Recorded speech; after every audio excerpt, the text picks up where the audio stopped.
কুরবানির মাংস কি কিছু মানুষের মধ্যে বিলিয়ে দিতে হয় তাই না? বা 3 ভাগ হয়।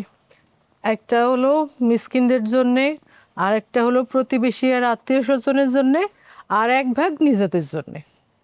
তাহলে মা আমি এখনই একটা লিস্ট করে ফেলি। এত রাত্রে তোমার লিস্ট করতে হবে আম্মা? সে কখন থেকে বলতেছে ঘুমাও ঘুমাও ঘুমাও। একটু দয়া করে একটু ঘুমাও আম্মা, এত চিন্তা তোমার করতে হইব না। যাও তো, সব চিন্তা বাদ দিয়ে আগে ঘুমটা আরামে ঘুমাও, ভালো চিন্তা করতে পারবা। যাও, আমি আসতেছি, যাও। আবার শরীরও আর চলে না।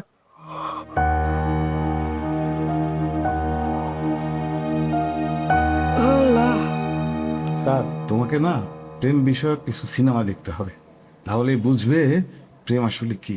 স্যার আমার কাজটা স্যার। দিল্লি কা লাড্ডু যে খায় সেও বা স্যার আমার কাজটা স্যার। এই আপনাকে তো বললাম অনলাইনে জিডি করতে। স্যার সেটা তো বুঝাই বলবেন, আমি তো অনলাইন জিডি কখনো করি না, আমার তো জানি না কয়ে করতে হয়। আরে দেখছেন না আমি ফোনে জরুরি কথা বলছি। দেখতেই পাচ্ছি প্রেম বিষয়ের জরুরি ফোন। জি স্যার। এই আপনি তো খুব ঝামেলার মানুষ, কোনটা জরুরি আর কোনটা জরুরি না আপনার কাছ থেকে শিখতে হবে আমাকে। শিখতে হবে। এই কি ব্যাপার স্যার কি সমস্যা, ঘটনা কি? আসলে আমি একটু ফোনে কথা বলছি।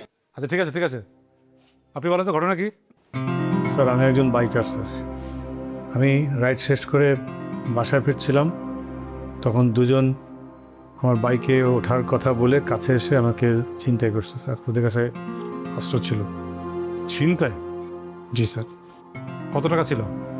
স্যার 22,000 টাকা আমার কোরবানির টাকা ছিল, আর আমার বাবার স্মৃতি আমার পকেটে একটা ঘড়ি ছিল।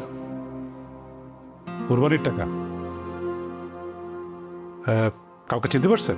না স্যার, দুইজন ছিল স্যার। দেখে মনেই হয় না যে স্যার ছিনতাইকারী। একজন তো দেখতে খুবই সুন্দর, একজন শর্ট মতো, চুল কোকড়া কোকড়া, জুটি বাঁধা।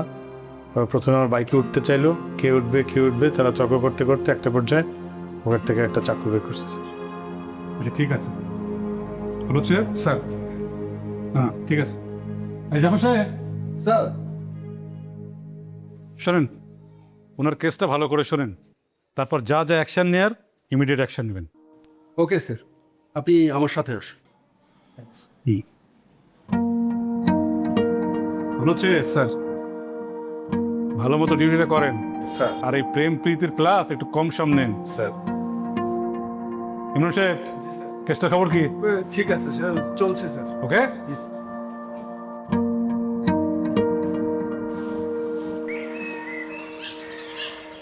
মা মা বলো।